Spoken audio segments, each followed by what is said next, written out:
Corporate विश्वातील त्रिकोण, प्रेम की आकर्षण.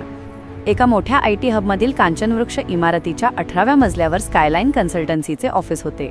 तिथे काचेच्या भिंतींतून पूर्ण शहर दिसायचे, पण त्या ऑफिसमध्ये सगळ्यात जास्त चर्चा असायची ती म्हणजे खुशीची. Good morning. खुशी दिसायला जितकी सुंदर Morning, होती खुशी. तितकीच ती कामात परफेक्ट होती. ती जेव्हा ऑफिसच्या कॉरिडॉरमधून चालायची तेव्हा अनेकांच्या नजरा तिच्यावर स्थिरावत. हाय. कसे आहात सगळे? ऑफिसमध्ये असा एकही मुलगा नसेल ज्याने खुशीसोबत फ्लर्ट करण्याचा प्रयत्न केला नसेल, पण खुशी मात्र हाय हॅलो पलीकडे कोणालाही थारा देत नसे. मात्र या गर्दीत 2 व्यक्ती अशा होत्या ज्यांच्यासाठी खुशी म्हणजे केवळ एक सुंदर चेहरा नव्हती, तर त्यांचे संपूर्ण जग होती. विराज आणि Aditya. Viraj, the charming star. Viraj हा सेल्स हेड होता. बोलण्यात तरबेज, महागड्या गाड्या, ब्रँडेड कपडे आणि परफ्यूमचा दरवळ. विराजचा असा समज होता की जगातली कोणतीही गोष्ट किंवा व्यक्ती ही आपल्या स्टाईलने आणि पैशाने जिंकता येते. तो खुशीला रोज ऑफिसमध्ये Good morning, येताना खुशी. गुलाबाचे फूल द्यायचा, तुझ्यासाठी खास हे कधी गुलाब तिच्यासाठी सरप्राईज ओहो, लंच ऑर्डर करायचा, विराज, तर कधी किती तिच्या सुंदर डेस्कवर आहे. महागड्या चॉकलेट्सचे बॉक्स धन्यवाद. ठेवायचा. Aditya, the silent guardian. Aditya हा खुशीच्याच टीममध्ये सिनियर डेव्हलपर होता. तो मितभाषी होता. त्याचे प्रेम विराजसारखे जगाला ओरडून सांगणारे नव्हते. खुशीच्या कामाच्या ताणाचे नियोजन करणे, तिला एखादे कोडिंग लॉजिक समजत नसेल तर शांतपणे समजावून सांगणे, किंवा खुशीला उशीर झाला तर ती सुरक्षित घरी पोहोचली की नाही याची दुरूनच खात्री करणे, हे त्याचे प्रेम होते. ऑफिसच्या वार्षिक पार्टीमध्ये विराजने पूर्ण प्लॅनिंग केले होते. त्याने खुशीसोबत डान्स करण्यासाठी डीजेला खास गाणी लावायला सांगितली. पार्टीत विराजने खुशीला सर्वांसमोर डान्ससाठी विचारले. खुशीने थोडे आढेवेढे घेतले, पण टीमचा आग्रह म्हणून ती डान्स फ्लोअरवर गेली. विराज तिच्याशी डान्स करताना खूप जवळ जाण्याचा प्रयत्न करत होता आणि तिची स्तुती करत होता. आदित्य मात्र एका कोपऱ्यात ज्यूसचा ग्लास घेऊन हे सर्व पाहत होता. त्याला दुःख होत होते, पण त्याने कधीही खुशीवर आपला हक्क गाजवला नाही. अचानक खुशीचा पाय तिच्या हाय हिल्समुळे लचकला आणि ती पडणार इतक्यात आदित्य धावत आला आणि तिला सावरले. You okay? विराज मात्र डान्सच्या नादात thank you. मागेच राहिला. खुशी, आदित्यने hold on to तिला me. खुर्चीवर I have बसवले. something for your स्वतः खाली वाकून तिचा पाय Thank you, तपासला आणि आदित्य. हळूच म्हणाला, It मी hurts so ऑफिसच्या बॅगेत much. नेहमी स्प्रे ठेवतो, मी घेऊन येतो. त्या रात्री खुशीला You okay? पहिल्यांदा जाणवले की Yes, कोणाचे thank तरी you. लक्ष तिच्या प्रत्येक हालचालीवर आहे. जेव्हा एका महत्त्वाच्या प्रोजेक्टच्या डेडलाईनसाठी तिघांनाही रात्री उशिरापर्यंत थांबावे लागले. बाहेर मुसळधार पाऊस पडत होता.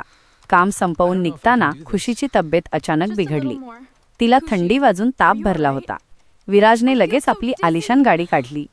खुशी, तू काळजी नको करू, मी तुला शहरातल्या सगळ्यात मोठ्या हॉस्पिटलमध्ये नेतो, तो म्हणाला. त्याने तिला हॉस्पिटलमध्ये ॲडमिट केले. तिथे AC केबिन बुक केली आणि नर्सला सूचना दिल्या. पण अर्ध्या तासातच विराजला त्याच्या एका मित्राचा फोन आला. अरे विराज, आज नाईट क्लबमध्ये मोठी पार्टी आहे, विसरलास का? विराजने खुशीकडे पाहिले. तिला झोप लागली होती असे त्याला वाटले. त्याने विचार केला, इथे नर्स आहेतच, मी जाऊन येतो, आणि तो निघून गेला. पण खुशीला जाग होती. तिला विराजचे निघून जाणे खूप लागले. त्याच वेळी आदित्य तिथे आला. तो बाहेरून खुशीसाठी गरम सूप आणि घरून आणलेले आले गवत घालून बनवलेले पाणी घेऊन आला होता. त्याने पाहिले की विराज तिथे नाहीये. आदित्य रात्रभर त्या कडक बाकावर बसून राहिला. जेव्हा जेव्हा खुशीला तहान लागायची किंवा तिला भीती वाटायची तेव्हा आदित्यचा हात तिच्या डोक्यावर असायचा. त्याने तिचे बिलही भरले होते आणि डॉक्टरांशी बोलून सर्व औषधेही आणली होती. पुढच्या आठवड्यात विराजने मोठा निर्णय घेतला. त्याने ऑफिसच्या गच्चीवर फुलांची सजावट केली, हेलिकॉप्टरमधून गुलाबाच्या पाकळ्या पाडण्याची व्यवस्था केली आणि खुशीला तिथे बोलावले. त्याने गुडघ्यावर बसून तिला एक महागडी हिऱ्याची अंगठी दाखवली आणि विचारले, खुशी, विल यू मॅरी मी?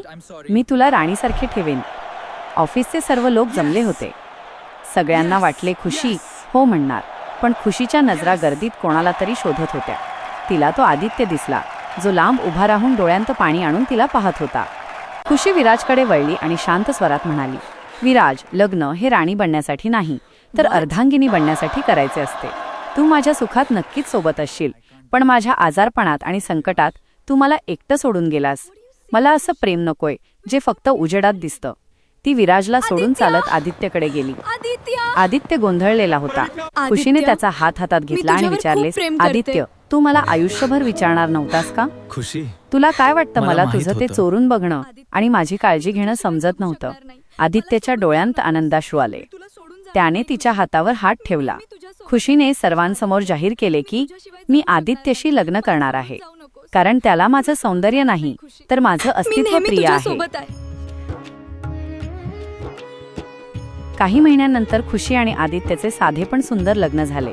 विराजनेही त्यातून धडा घेतला की प्रेम हे देखाव्यात नसते तर ते समर्पणात असते. ऑफिसमध्ये अजूनही फ्लर्टिंग चालते, पण आता लोक आदित्य आणि खुशीकडे पाहून खऱ्या प्रेमाचे उदाहरण देतात. कथेचा गाभा. फ्लर्टिंग हे फक्त मनाचे मनोरंजन असते, पण प्रेम हे आत्म्याचं नातं असतं, जे कठीण काळातच जास्त घट्ट होतं.